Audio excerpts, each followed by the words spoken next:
Hello, Dave Dog here. We're on to the final day of the season, and in real life, it's a crucial game at Brentford. We must better Burnley's result. So let's go on to today's teams and also look at the position as it is in our save.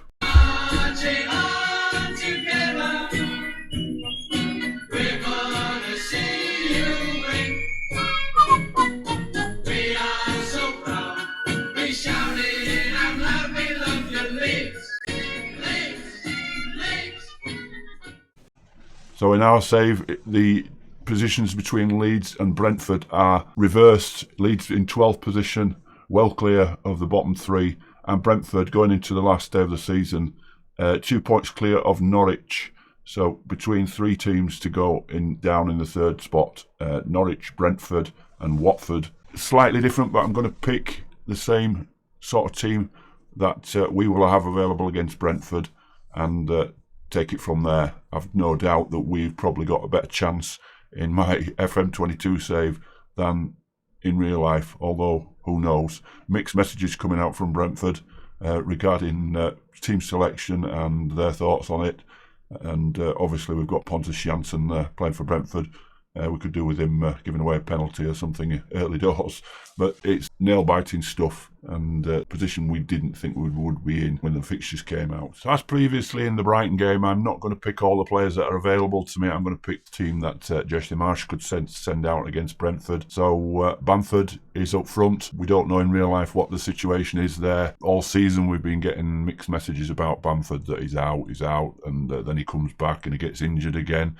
In the fact that he's only played 7 games this season is one of the reasons why we're in the position we are going into the game against Brentford. But this is a team I'm putting out. Same team as we put out against Brighton. Meslier in goal, Koch at right back, Llorente and Cooper at the centre backs, and Firpo at left back. Phillips as a ball winning midfielder in front of the defence. Rodrigo and Click as the 2 8s as such. And then up front, as I've said, Patrick Bamford. And on the left, Harrison, and on the right, Rafinha. Probably in real life, this will be his last performance for Leeds, as could be the case with Phillips as well, even if we do stay in the Premier League. On the bench, we've got Andrew Fisher, backup keeper, Shackleton, Helday, Pascal Struijk on there, who's got an injury problem, hence I didn't put him in at left back instead of Firpo. Firpo obviously plays left back better in Football Manager than Pascal Struijk, who's seen as a centre-back. Charlie Cresswell, Lewis Bate, Stuart McKinstry. I've had to draft in Max Dean because there's no Archie Gray on Football Manager squad. Sack the researcher there, although he was only 17 at the beginning of the season, and who could have seen how far he's come to be on the first team bench. And Joe Gelhardt is the centre forward in waiting. Let's get on to today's game and see how it goes in Football Manager. So before the game, this is what I've said to the players. I think it's time we shut a few people up and proved that their criticism is unfounded, don't you? And that's gone down pretty well amongst the squad. So players are fired up before we start. Let's hope Jesse Marsh can give a similar team talk and get a similar reaction. But let's see how it plays out in the game.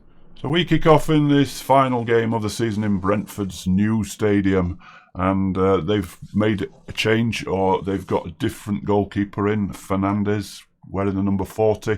So I don't know whether he's a youngster or not, but Raya should be in goal in the real game.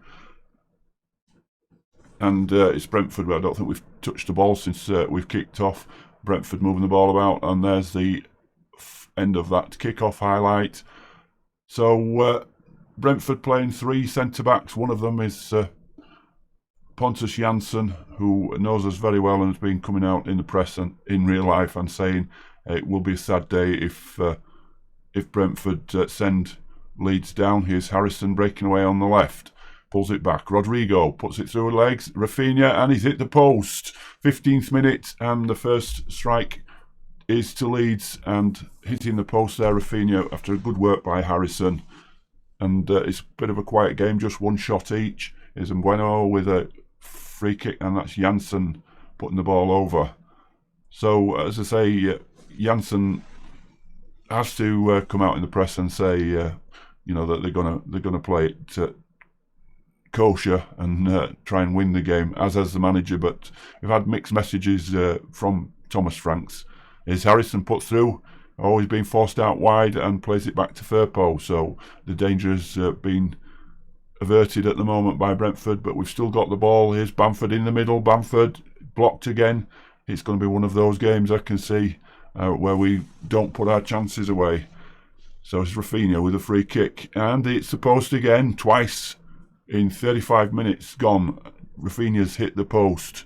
So we're certainly creating chances. 0.64 there to their 0.19, and it's Leeds having the better of the game so far. But here come Brentford, no guard, and that's blocked, and Melee picks up. Lovely move by Brentford, it says. What we want to see is a goal, early goal in the real life game to settle the nerves. It will be a very nervy game regardless of what goes on in the Burnley-Newcastle game. But we've reached half-time and it's 0-0. We've had the better of it, but we've had nothing on target, and that's something we've got to improve. Get into the dressing room and see if we can fire the boys up even more for a second half push. So we're away for the second 45 minutes in the dressing room. I've just said to the boys, we've been playing well, creating chances, keep that going, and also make sure we keep it tight at the back. And Brentford have made a change. I think the midfield has gone off, or they made two changes. Norgard's gone off, and Janelt, I think it says Rafinha's in again. He's in again, chips it over, but it's over the bar. So that's 3 chances that Rafinha has missed, and we don't want this in real life. I can see what's going to happen here. We're going to get a last-minute heartbreak. Here's Bamford, he's in. Bamford's in, and he scored. Jack Harrison puts Bamford in. We take the lead in the 49th minute. He didn't mess about with that one, and we take the lead. I don't know what the score is in the Burnley-Newcastle game, but we'll have to see when that comes up next time, when we're out of highlights. Here's Bamford. Just slides it in there. Let's hope Patrick's fit for this last game. You really must have to take a chance with him. So let's have a look. Let's just stop that. So I've just rearranged the touchline tablet, and Burnley are 1-0 down. Wilson has scored for Newcastle. In our save, Norwich are in the 3rd relegation place. They're losing 2-0 to Tottenham, so Brentford are safe. And it's Janssen that's actually gone off. So Pontus has gone off, so he can't affect the game. Here's Rafinha with another free kick, but that's over the bar. And things are looking good in this save. Keep an eye on that Burnley game. It's 1-0 to Newcastle. That will be fine in real life. We're winning 1-0. They're losing 1-0. And let's hope it goes like that. Although we haven't finished here yet. Here's with Rodrigo. Look at Rodrigo's pace in Football Manager. Someone's got that totally wrong. Bamford, Klitsch scoring goals. No. Blocked. Phillips. Rodrigo puts through, but keeper Fernandez picks that one up, and Rafinha's not having any luck in front of goal today. So, as I say, that's a strange one. Pontus Janssen going off, but maybe they thought his loyalties were divided and he was going to give us something. But here's Janelt, and cleared. No, Janelt put the ball across, but missed by Brentford. I thought it was a corner at first. But Brentford are on the attack. Really need a shout here, I think. It's not available at the moment, but we need to keep them out. As the score stand, Burnley losing 1-0 at home to Newcastle. But we've seen these last-minute changes in scores, and it's a corner to Brentford. Still can't shout. Liverpool 3, Wolves 1. Liverpool have already won the title in this. This is saying Rafinha's given everything. Let's just stop there. 80 minutes on the clock, and it's still 1-0 Newcastle and Burnley. So let's have a look at some subs. We've not made any subs as yet. So Rafinha's on a yellow card as well. He's not playing so well. 6.6. Yep, let's give McKinstry a go. Put McKinstry on for Rafinha. Let's swap him over with Harrison and make him an inverted winger. Let's put him on support so I can track back. Robin Koch, 6.6. Let's put Shackleton on at right back for Koch.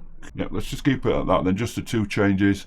Shackleton on for Koch at right back, and McKinstry on for Rafinha, with the wingers swapping over and Harrison coming to the right. So final 10 minutes or so, and we'll keep an eye on that. Burnley have equalised.